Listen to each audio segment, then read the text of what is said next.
Bawat umaga, milyon-milyong kalalakihan na higit sa isento ang edad ang umiinom ng kanilang kape na iniisip na ito'y isang nakasanayan lamang, isang maliit na pampasigla. Ngunit paano kung sabihin ko sa'yo na sa pagdaragdag lamang ng dalawang sinaunang sangkap, luya at pulutpukyutan honey, maaari mong gawing isang makapangyarihang lunas ang ordinaryong tasa ng kape na gigising sa iyong pagkalalaki, magpapanumbalik ng iyong sirkulasyon at magpapaningas muli ng iyong kumpiyansa sa kwarto. Ako si Dr. Lito Reyes, isang manggagamot sa kalusugan ng kalalakihan na may higit sa 30 taong klinikal na karanasan sa pagtulong sa mga matatandang lalaki na maibalik ang akala nila'y nawala na. At ang ibabahagi ko sa inyo ay hindi isang tableta, hindi isang gimmick, at tiyak na hindi isang daya mula sa internet. Ito ay isang natural na ritual na suportado ng agham na inirekomenda ko sa daan-daang kalalakihan na marami sa kanila ay sumuko na sa pag-asa at ang mga resulta ay talagang kamangha-mangha dahil narito ang hindi na pagtatanto ng karamihan sa mga lalaki. Ang tunay na dahilan kung bakit humihina ang paniniga sa pagtanda ay hindi lamang ang edad mismo. Ito ay ang pamamaga, mabagal na daloy ng dugo, pagbaba ng mga hormone, at pagkapagod ng mga nerve. Lahat ng ito ay nagsisimulang baligtarin ng inuming ito sa umaga. Sa susunod na ilang minuto, ilalakad ko kayo sa demon nakakagulat na paraan kung paano sinusuportahan ng simpleng halo ng kape, luya at pulutpukyutan ang mas matibay na paninigas, mas mahusay na daloy ng dugo at natural na pagpapanumbalik ng testosterone. Ngunit manatili kayo sa akin dahil ang pinakamahalagang dahilan kung bakit napakabisa ng inuming ito para sa mga matatandang lalaki ay isang bagay na hindi pinag-uusapan ng iba. Bago tayo magsimula, kung ikaw ay isang lalaking higit sa 60 na nagnanais na makaramdam muli ng lakas, talas, at kumpiyansa, siguraduhing pindutin ang subscribe button at itap ang bell para hindi mo makaligtaan ang iba pang mga tip na idinisenyo para lamang sa'yo. At kung ang video na ito ay nakaugnay sa'yo, itype ang isa sa mga komento. Kung hindi, itype ang 0. Ang iyong puna ay nakakatulong sa akin na mapagsilbihan ka ng mas mahusay. Sige, magsimula tayo sa pinakaunang benepisyo dahil ito pa lamang ay maaring magbago ng iyong mga umaga, magpakailanman. Kung gumigising ka ng walang natural na tigas na dati mong inaasahan, maaaring ito ang nawawalang piraso. Kapag pinagsama mo ang kape sa luya at pulutpukyutan, may isang hindi ka pani-paniwalang nangyayari sa iyong mga daluyan ng dugo at nagsisimula itong gumana sa loob lamang ng ilang minuto mula sa unang mainit na higop. Hayaan mong ipaliwanag ko kung paano. Ginigising ang iyong mga daluyan ng dugo tulad ng isang morning fire drill. Hindi ko malilimutan ang isa sa aking matagal ng pasyente. Si Henry, isang retiradong bumbero na nasa huling bahagi ng kanyang 60s. Lumapit siya sa akin na bigo, nahihiya at tahimik na nasasaktan. Sinabi niya, "Doc, dati gumigising ako tuwing umaga na handang-handa. Ngayon, tahimik na lang dyan, sa ibaba."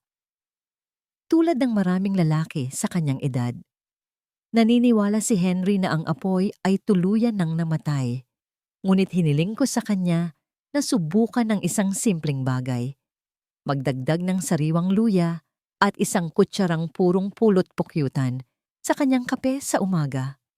Itinaas niya ang isang kilay, tumawa ng bahagya at sinabing, "Iyon lang." Sabi ko, "Oo, subukan mo lang sa loob ng 1 linggo." At narito ang nangyari. Ang kombinasyong yon, kape, luya, at pulot-pukyutan, ay gumagana tulad ng isang kontroladong apoy sa loob ng katawan. Ang caffeine sa kape ay nagpapasigla sa iyong nervous system at nagbubukas ng iyong mga daluyan ng dugo. Ngunit ang luya ay nagdaragdag ng isang malakas na pagbabago. Ito ay natural na nagpapataas ng produksyon ng nitric oxide, ang mismong molekula na nagpaparelax sa mga daluyan ng dugo sa loob ng iyong ari at nagbibigay daan para sa mas malakas at mas matagal na paninigas. Ang pulot-pukyutan na mayaman sa natural na mga mineral at enzyme ay sumusuporta sa malusog na paggana ng mga artery at nagbibigay ng mabilis na enerhiya upang simulan ang iyong araw at ang iyong pagkalalaki. Ang napansin ni Henry sa loob lamang ng 5 araw ay kahanga-hanga. Sinabi niya sa akin, "Doc, napatawa ako. 3 umaga akong gumising na parang 25 anyos ulit ako." Ang naranasan niya ay hindi placebo o swerte lang. Ito ay ang pagbabalik ng sirkulasyon sa isang lugar na tahimik na napabayaan ng matagal. Ang 3 ito ay hindi kumikilos na parang gamot. Sinusuportahan nito ang iyong sistema ng dahan-dahan ngunit may lakas. Binubuksan nito ang iyong mga daluyan mula sa loob palabas. Maari kang makaramdam ng init sa iyong core, mas mahusay na daloy sa iyong mga binti at paa. At oo, panibagong daloy ng dugo kung saan ito pinakamahalaga. At dahil nangyayari ang boost na ito sa umaga, itinatakda nito ang tono para sa iyong enerhiya, focus, at kumpiyansa sa mga susunod na oras. At ang pinakamagandang bahagi, ang epektong ito ay lumalakas sa paglipas ng panahon. Hindi mo pinipilit ang iyong katawan. Ginigising mo ito. At kapag gising ang iyong sirkulasyon, gising din ang iyong pagkalalaki. Ngunit ang daloy ng dugo ay simula pa lamang. Dahil ang susunod na benepisyo ng inuming ito ay mas malalim pa. Natural na sinusuportahan ang mga antas ng testosterone. Isa sa pinakamahirap na pag-usapan ng mga matatandang lalaki ay hindi lamang ang mahinang paninigas. Ito ay ang pakiramdam ng unti-unting pagkawala bilang isang lalaki. Naririnig ko ito palagi sa aking klinika. "Doc, hindi ko na nararamdaman ang sarili ko." At ang tunay nilang sinasabi ay, "Pakiramdam ko ay nawawala na ang aking sigla, ang aking apoy, ang aking talas." Kaya't palagi kong binibigyang pansin ang testosterone. Hindi lang ito tungkol sa libido, ito ay tungkol sa kumpiyansa, lakas, kalinawan, at sigla, at ang katotohanan. Pagkatapos ng 60, hindi lang unti-unting bumabagsak ang iyong testosterone. Maari itong bumulusok kung hindi mo binibigyan ang iyong katawan ng tamang mga senyales. Dito pumapasok ang luya at pulot-pukyutan sa iyong kape sa umaga. Ang luya ay ginagamit na sa loob ng maraming siglo upang gisingin ang lakas ng lalaki.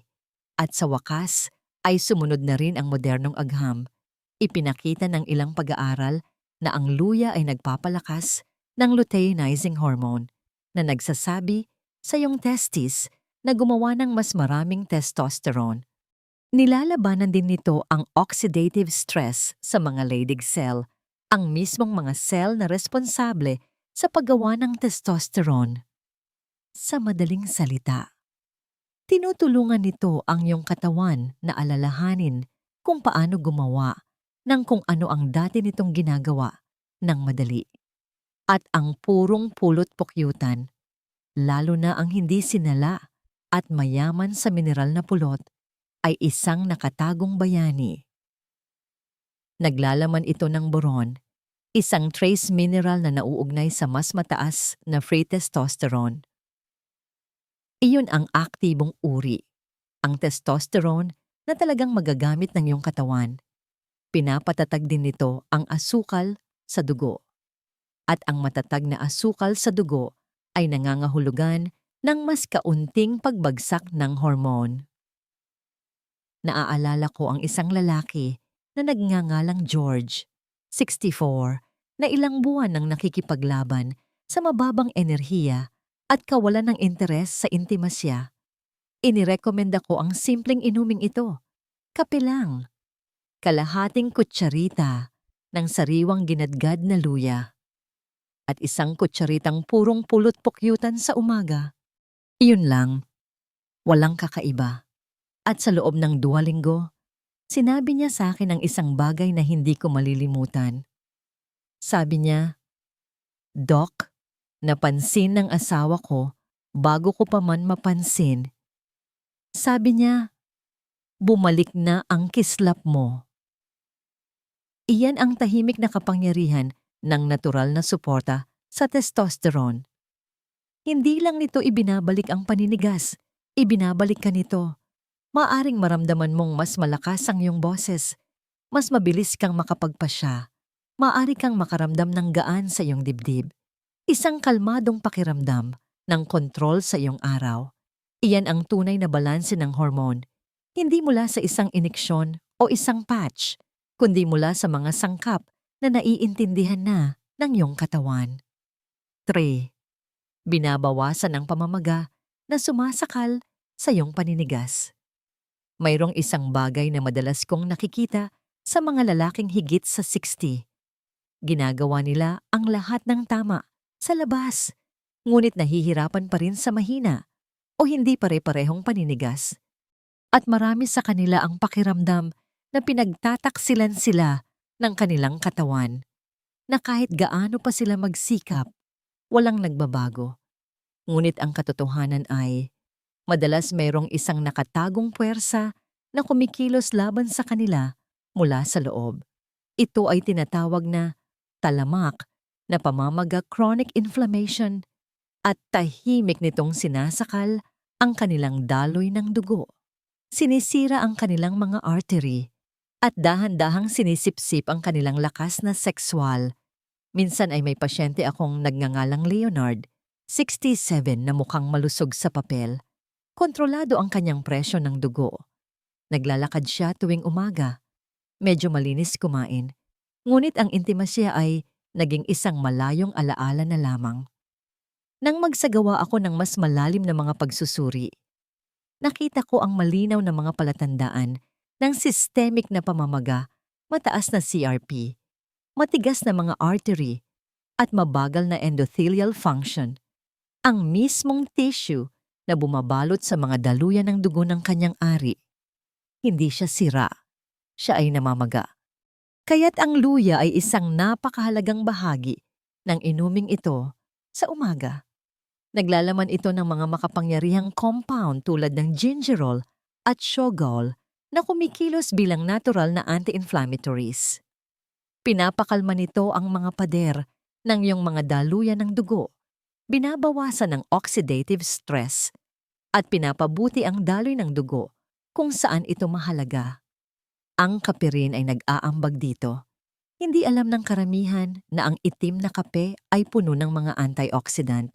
Ang chlorogenic acid ay isa sa pinakamakapangyarihan na tumutulong protektahan ang mga sel mula sa pinsala ng pamamaga. At nariyan din ang purong pulot pukyutan, magaan, nakapapawi, puno ng mga polyphenol na tahimik na gumagana upang bawasan ang pamamaga at oxidative strain sa buong katawan. Ang tatlong sangkap na ito na magkakasama ay lumilikha ng tinatawag kong circulation cleanse. Hindi lang nila binubuksan pansamantala ang iyong mga artery. Sinisimulan nilang pagalingin ito mula sa loob palabas. At kapag nagsimulang bumaba ang pamamaga, natural na bumabalik ang paninigas ng mas malakas, mas pare-pareho, at mas maaasahan. Sinimulan ni Leonard ang inuming ito araw-araw pagkatapos magising. Tinawag niya itong kanyang morning reset. Pagkatapos ng 3 linggo, sinabi niya, "Doc, may nagbago. Hindi lang ako naninigas ulit. Ang buong katawan ko ay parang bumata." Iyon ang uri ng pagbabago na dumarating lamang kapag lumalim ka sa ilalim at ginamot ang pinakaugat na issue. At para sa napakaraming matatandang lalaki, ang ugat na yon ay pamamaga. Tahimik, palihim, at ganap na mababaliktad kapag alam mo kung ano ang gagawin. jackpot siya. Pinapalakas ang enerhiya at mood para sa mas mahusay na pagganap sa kwarto.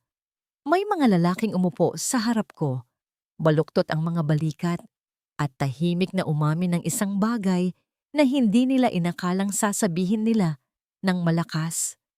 Doc, hindi lang ito tungkol sa pagganap. Wala na akong ganang subukan pa. At naiintindihan ko dahil kapag mababa ang iyong enerhiya, malabo ang iyong isip at matamlay ang iyong mood, ang huling bagay na gugustuhin ng iyong katawan ay maging intimo. Ang kislap na yon, na dati automatikong sumisiklab, ay ngayon ay nakabaon sa ilalim ng pagkapagod at bigat ng emosyon. Ngunit may nakita akong hindi kapani-paniwalang nangyayari kapag nagsimulang uminom ang mga lalaki ng kape na may luya at pulot pukyutan tuwing umaga. Para itong pag-switch muli sa kuryente. Bigla, hindi na lang sila nagtitiis sa araw. Lumalabas sila para dito.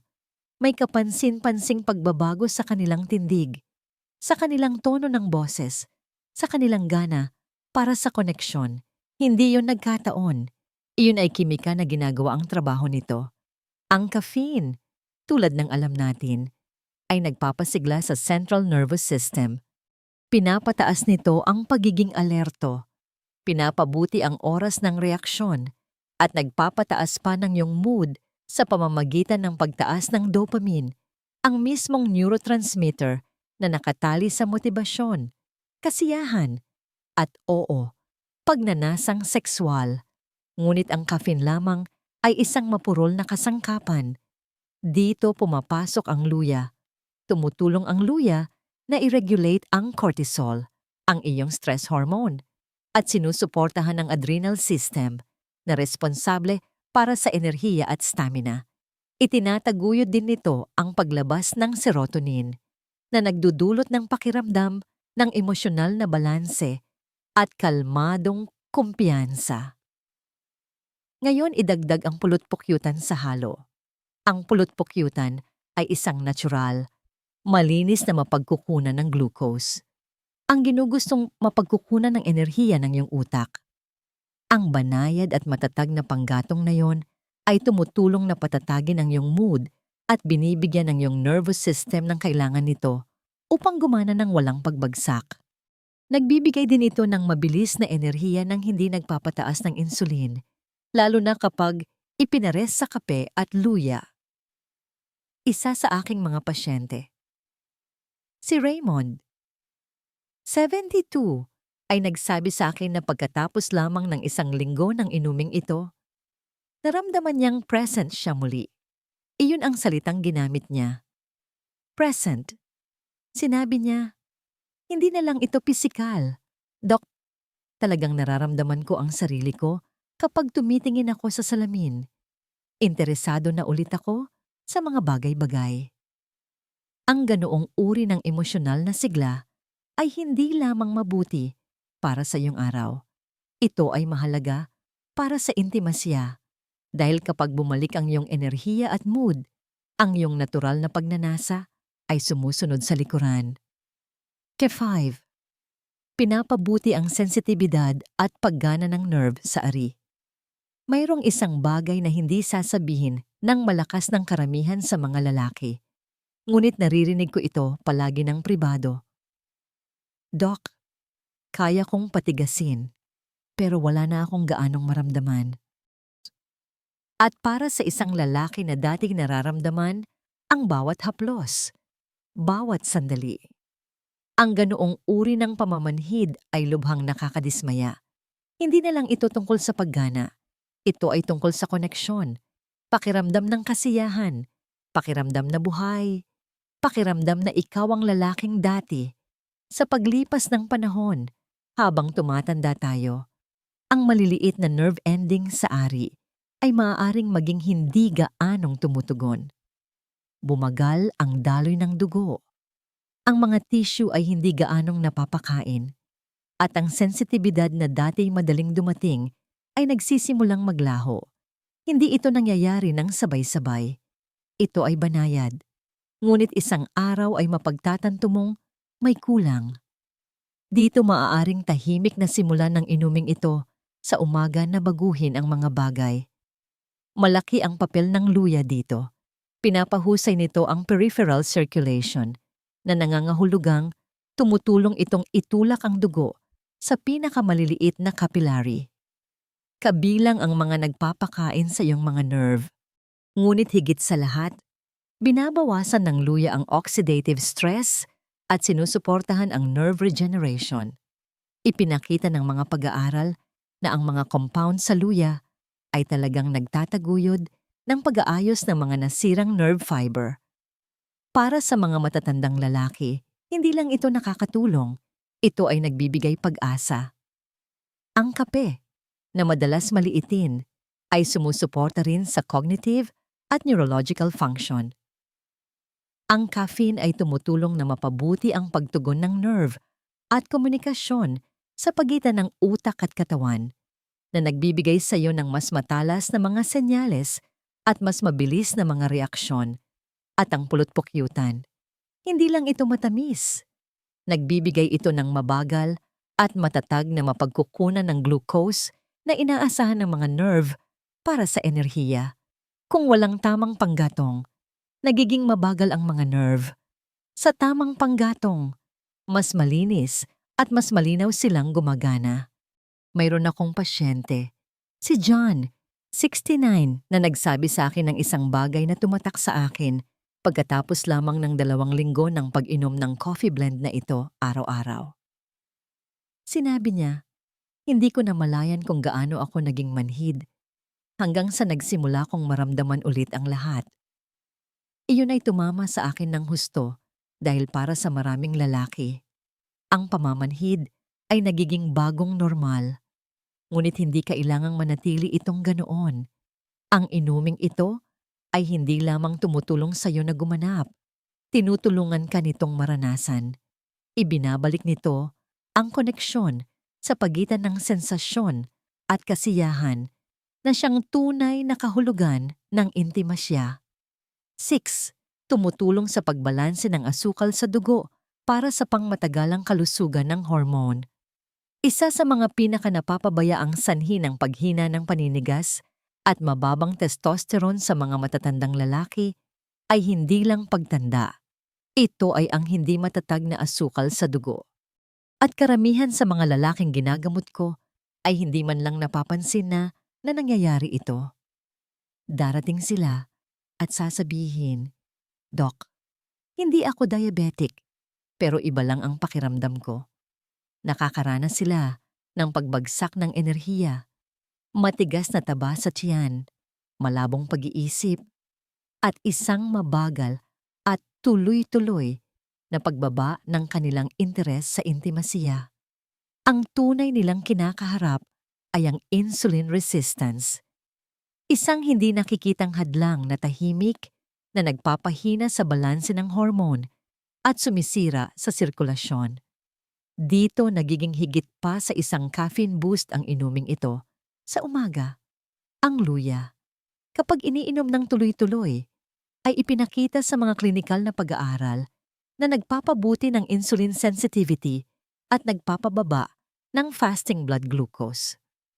Tinutulungan nito ang iyong katawan na gamitin ang asukal sa iyong dugo ng mas mahusay na nangangahulugang mas kaunting hirap sa iyong pancreas, mas matatag na enerhiya, at mas kaunting mga pagtaas at pagbagsak na nakakasira ng hormone. Ang kape ay mayroon ding nakakagulat na papel dito. Ang itim na kape, kapag iniinom ng walang asukal o cream, ay naiugnay sa pinabuting glucose metabolism at mas mababang panganib ng type 2 diabetes. Tinutulungan nito ang iyong katawan na tumugon ng mas mahusay sa insulin, lalo na kapag iniinom sa umaga. Ngunit paano ang pulot-pukyutan? Hindi ba't asukal iyon? Dito naiiba ang purong, hindi sinalang pulot. Hindi lang ito asukal.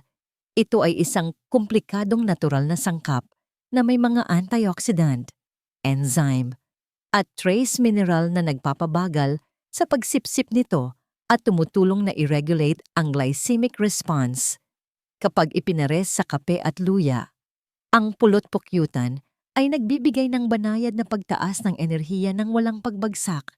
Pinapakain nito ang utak at katawan habang tinutulungan ang iyong mga hormone na manatiling balanse.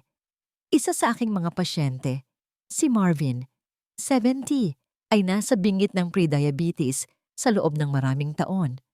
Sinubukan niya ang lahat ng karaniwang bagay, mga low-carb diet, mga pamalit sa asukal, ngunit walang nakatulong sa kanya na bumuti ang pakiramdam. Nang ipakilala namin ang inuming ito sa kanyang morning routine, may nagbago sa loob ng isang buwan. Bumaba ang kanyang fasting blood sugar, bumuti ang kanyang enerhiya, at ngumiti siya sa akin sa isang follow-up at sinabing, "Hindi ko alam na maari pala akong makaramdam ng katatagan muli." Ang katatagan na yon, ang tahimik na pagbabalik ng balanse, ang nagtatakda ng entablado para sa lahat ng iba pa. Kapag matatag ang iyong asukal sa dugo, may pagkakataon ang iyong testosterone na tumaas, mas nababaluktot ang iyong mga artery, at mas malinaw na gumagana ang iyong utak. 7. Sinusuportahan ang kalusugan ng prostate at daloy ng ihi.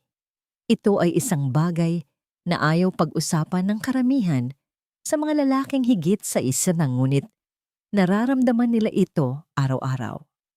Ang patuloy na presyon, ang mahinang daloy, ang nakakainis na pagpunta sa banyo sa gabi na nag-iiwan sa iyong pagod sa umaga, at marahil ang pinakamasama sa lahat, ang lumalaking takot na ang iyong prostate ay dahan-dahang bumabalik laban sa iyo. Mayroon akong mga pasyente na lumapit sa aking opisina na umiiyak, hindi dahil sa sakit, kundi dahil sa pakiramdam ng kawalan ng magawa. "Doc, dati, natutulog ako buong gabi. Ngayon 4 na beses akong bumabangon. At hindi ko na matandaan kung kailan huling naging natural ang pakiramdam ng intimasya. Ang hindi na pagtatanto ng marami ay ang iyong prostate at ang iyong paninigas ay malapit na magkaugnay. Ang isang lumaki o namamagang prostate ay hindi lamang nakakaapekto sa pag-ihi. Naglalagay ito ng pisikal na presyon sa mga nerve at daluyan ng dugo na kumokontrol sa paggana ng sexual. Nangangahulugan ito na nagdurusa ang iyong daloy, bumababa ang iyong stamina, at tinatamaan ang iyong kumpiyansa. Ngunit narito ang bahaging nagbibigay pag-asa. Ang pamamaga ay nababaligtad, at doon mismo pumapasok ang inuming ito.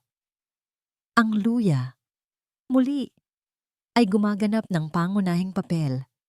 Ipinakita sa pananaliksik na binabawasan nito ang pamamaga ng prostate at maaaring magbigay proteksyon laban sa benign prostatic hyperplasia na karaniwang tinatawag nating BPH.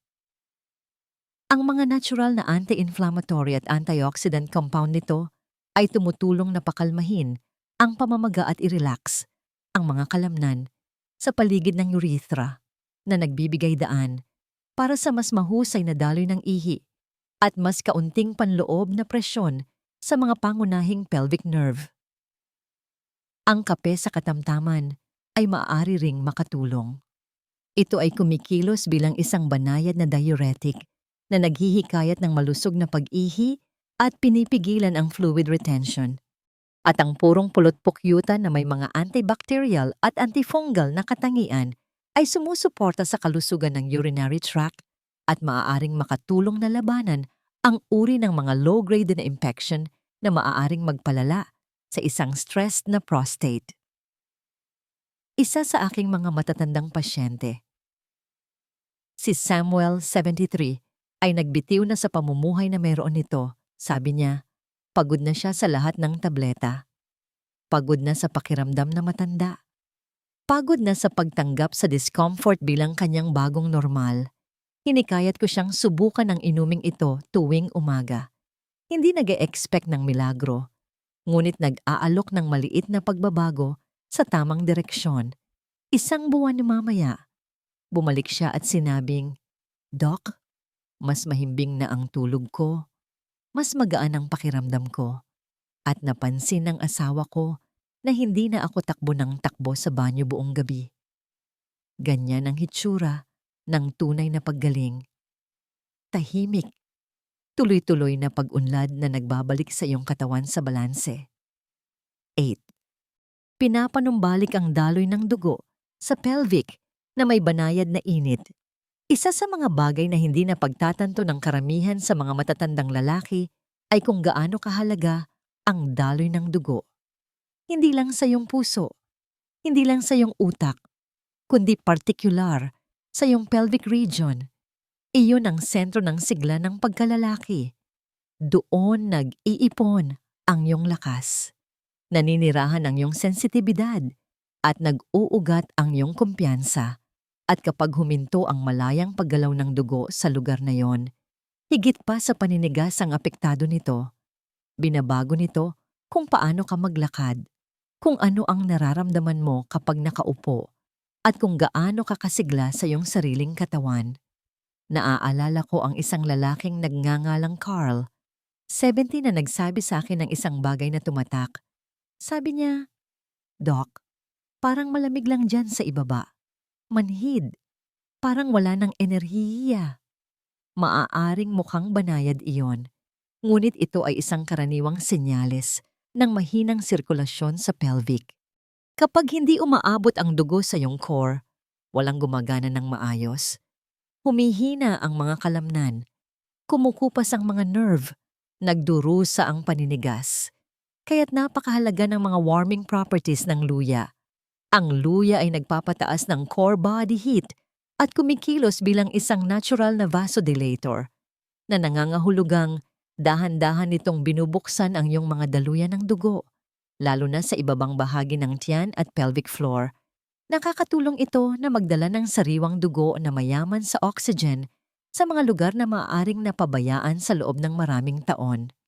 Kapag pinagsama sa caffeine mula sa kape, na lalong nagpapasigla sa daloy ng dugo at enerhiya, at pulot-pukyutan na nagpapalusog sa vascular lining na may mga antioxidant at trace mineral, ang resulta ay isang bagay na makapangyarihan. Nararamdaman mong gising ka mula sa loob palabas. Hindi ito ang uri ng nerbiyosong pagmamadali na nakukuha mo mula sa isang energy drink. Ito ay higit na katulad ng isang mabagal, matatag na pagsiklab. Ang iyong katawan ay umiinit, ang iyong sirkulasyon ay lumalalim, at ang iyong kamalayan ay bumabalik sa mga lugar na matagal mo nang hindi naramdaman. Tinawag ito ni Carl na tahimik na apoy. Sinabi niya pagkatapos ng 2 linggo ng pag-inom ng halo na ito tuwing umaga. Hindi lang niya naramdaman ang mas maraming sensasyon sa kanyang singit. Naramdaman niyang mas grounded, mas present, mas buhay. Ang ganoong uri ng pagbabago ay hindi maingay. Ngunit ito ay lubos na totoo at hindi lang nito pinapabuti ang pisikal na pagganap. Ibinabalik nito ang isang bagay na mas mahalaga, isang pakiramdam ng pagmamay-ari sa iyong katawan. 9. Lumilikha ng positibong ritual sa umaga na muling nagtatayo ng iyong kumpiyansa. Minsan hindi ang gamot ang nagbabago sa isang tao, kundi ang nakasanayan. At nakita ko na itong mangyari nang hindi mabilang na beses. Isang lalaki ang darating sa aking opisina na pagod, talunan, at halos hindi nakikita ang sarili. Hindi lang ito tungkol sa mahinang paninigas o pagkapagod. Ito ay tungkol sa dahan-dahang pagkawala ng pagkakakilanlan. Hindi na siya ang dati at hindi niya alam kung paano ibabalik ang lalaking iyon. Dito nagsisimulang gumawa ng tunay na mahika ang isang simpleng ritual sa umaga. Sinasabi ko ito palagi sa aking mga pasyente. Ang paggaling ay hindi nangyayari ng sabay-sabay. Nagsisimula ito sa isang senyales sa iyong utak, sa iyong katawan, at sa iyong espiritu na nagsasabing, narito pa rin ako at hindi ako susuko. Iyan mismo ang nangyayari kapag sinimulan mo ang bawat araw sa isang may layuning gawain tulad ng paggawa at pag-inom ng mainit at nakapagpapanumbalik na halo ng kape, luya at purong pulot-pukyutan. Hindi lang ito isang inumin, Ito ay isang deklarasyon. Mayroong isang bagay na makapangyarihan sa aroma ng sariwang kape, sa anghang ng luya, at sa banayad na tamis ng pulot. Kapag naglalaan ka ng ilang minuto tuwing umaga upang ihanda ito, higit pa sa pagpapakain sa iyong katawan ang iyong ginagawa. Itinatakda mo ang tono para sa iyong araw. Pinipili mong magpakita. Pinipili mong alagaan ang lalaki sa loob na maaring napabayaan, pinuna o isinantabi ng mga taon ng stress, pagkawala o pagdududa sa sarili. Isa sa aking mga pasyente, si Bill, 68 ay dati nagmamadali sa kanyang mga umaga. Kape sa isang paper cup, nilalaktawan ng almusal, mga email bago sumikat ang araw. Sinabi niya sa akin na ang kanyang mga araw ay nagsisimula sa tensyon at nagtatapos sa pagkapagod. Nang hilingin ko sa kanya na subukan ang inuming ito, hindi lamang para sa mga benepisyo sa kalusugan, kundi bilang isang ritual, siya ay nag-aalinlangan. Ngunit isang buwan mamaya, dumating siyang nakangiti. Sinabi niya, "Dok, iba na ang simula ng araw ko ngayon. Umupo ako, huminga ako, pakiramdam ko ako na ulit ang namamahala." Ang pagbabagong yon mula sa reaktibo tungo sa intentional ay nagbabago ng lahat.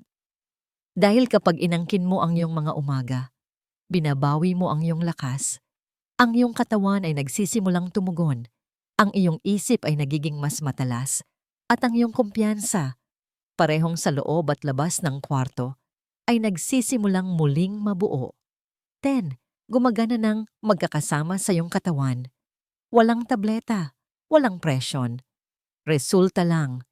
Isa sa pinakamakapangyarihang bagay na natutunan ko sa mahigit 30 taon ng pagtatrabaho sa mga kalalakihan ay ito. Nais ng iyong katawan na gumaling. Nais nitong gumana. Nais nitong bumangon. Muli. Ang problema ay karamihan sa mga modernong solusyon ay hindi gumagana kasama ng iyong katawan.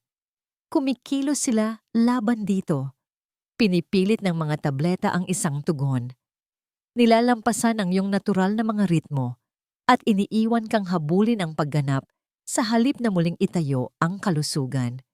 Kaya't palagi kong sinasabi sa aking mga pasyente, ang tunay na pagbabago ay dumarating kapag itinigil mo ang paglaban sa iyong katawan at sinimulan mong makipagtulungan dito.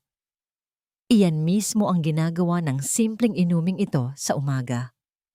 Kapag pinagsama mo ang matatag na pagkaalerto ng kape, ang nagpapainit at anti-inflammatory na kapangyarihan ng luya, at ang nakapagpapalusog na tamis ng purong pulot-pukyutan, hindi mo pinipilit ang iyong katawan na gumanap.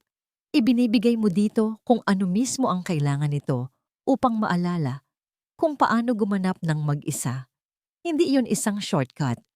Iyon ay pagpapanumbalik. Ang iyong mga daluyan ng dugo ay tumutugon. Ang iyong mga hormone ay nagsisimulang magbalanse. Ang iyong nervous system ay kumakalma. Ang iyong enerhiya ay tumataas. Ngunit lahat ito ay nangyayari ng natural, unti-unti, sa paraang kinikilala at tinatanggap ng iyong katawan. Hindi ito tungkol sa paggulat sa iyong sistema. Ito ay tungkol sa pagsuporta dito ng dahan-dahan at tuloy-tuloy araw-araw. At doon nagmumula ang tunay na mga resulta, hindi isang solong dramatikong sandali, kundi isang tahimik na pagbabalik sa kabuuan. Minsan ay may pasyente ako. Si Thomas, 66, na nagsabi, "Doc, sinubukan ko na lahat ng tableta. Lahat sila ay gumana hanggang sa hindi na. Tapos lalo akong sumama ang pakiramdam." Nang lumipat siya sa inuming ito, isang tasa lang sa umaga. Walang presyon, walang inaasahan. Nagsimula siyang makapansin ng mga pagbabago na hindi niya maipaliwanag. "Hindi lang ito tungkol sa paninigas," sabi niya. "Ito ay kung ano ang pakiramdam ko sa paglalakad, paghinga, pagtayo ng mas matangkad, na parang may isang bagay sa loob ko na muling bumubukas." Iyan ang ganda ng pagtatrabaho kasama ng iyong biology sa halip na laban dito. Hindi lang ito tungkol sa pag-aayos ng isang bahagi. Ito ay tungkol sa pagsuporta sa buong sistema na nagbibigay daan sa iyo na makaramdam ng lakas, kakayahan, at buhay bilang isang lalaki. Konklusyon. Paano gawin ang inumin? Formula ng doktor. Kung umabot ka hanggang dito, naiintindihan mo na hindi lang ito tungkol sa kape. Ito ay tungkol sa pagbawi sa isang bagay na akala mo'y nawala na. Sa nakalipas na ilang minuto, tinalakay natin ang 10 makapangyarihang natural na paraan kung paano sinusuportahan ng simpleng inuming ito, kape, luya, at pulot-pukyutan ang mas matibay na paninigas, mas malusog na testosterone, nabawasang pamamaga, mas mahusay na daloy ng dugo, mas matalas na mood, mas malinaw na mga nerve, balanseng asukal sa dugo, mas kalmadong prostate, isang panibagong pakiramdam ng kumpiyansa, at higit sa lahat, isang pagbabalik sa iyong sarili. Nakita ko itong gumana sa totoong buhay, hindi lang sa mga pag-aaral o teorya. Ang mga lalaki sa kanilang 60s, 70s, kahit sa kanilang 80s na akala nila ay lampas na sa kanilang kalakasan, ay nagsimulang gumising muli na may dating kislap. Hindi dahil sa isang mamahaling paggamot o isang gimmick na magdamagan, kundi dahil nag-commit sila sa isang maliit, simple, at makapangyarihang bagay tuwing umaga. Kaya, narito ang formula na ibinibigay ko sa aking mga pasyente. Magtimpla ng isang tasa ng itim na kape, walang asukal, walang creamer, habang mainit pa. Ihalo ang halos kalahating kutsarita ng ginadgad na sariwang luya o 1/4 na kutsarita ng dinurog na luya. Pagkatapos ay magdagdag ng umang kutsarita ng purong. Hindi sinalang pulot-pukyutan, haluin ng dahan-dahan, higupin ng marahan, at hayaang masipsip ng iyong katawan sa umaga. Mas mabuti sa loob ng 30 minuto pagkatapos magising. Ito ay higit pa sa isang inumin. Ito ay isang senyales. Sinasabi nito sa iyong katawan, sa iyong isip, at sa iyong espiritu na hindi ka patapos, na nagmamalasakit ka pa, na mayroon ka pa ring kapangyarihan dahil mayroon ka. Isa sa pinakadakilang karangalan ng aking karera ay ang panonood sa mga matatandang lalaki na muling nabubuhay. Hindi lang sa pagganap, kundi sa tindig, presensya, at pagmamalaki. At kung may isang bagay kang kukunin mula sa video na ito, hayaan mong ito ay ito. Hindi ka sira, hindi ka masyadong matanda, at hindi pa huli ang lahat. Subukan ito sa loob ng 7 araw. Pagkatapos ay sa loob ng 4, pagkatapos ay sa loob ng 1 buwan. At hayaan ang iyong katawan na ipakita sa iyo kung ano pa ang kaya nitong gawin. Dahil minsan ang daan pabalik sa lakas, sa intimasya, at sa sigla ay hindi nagsisimula sa isang reseta. Nagsisimula ito sa isang mainit na tasa, ilang mga nakapagpapagaling na sangkap, at isang tahimik na sandali kung saan sinasabi mo sa iyong sarili, magsimula tayong muli.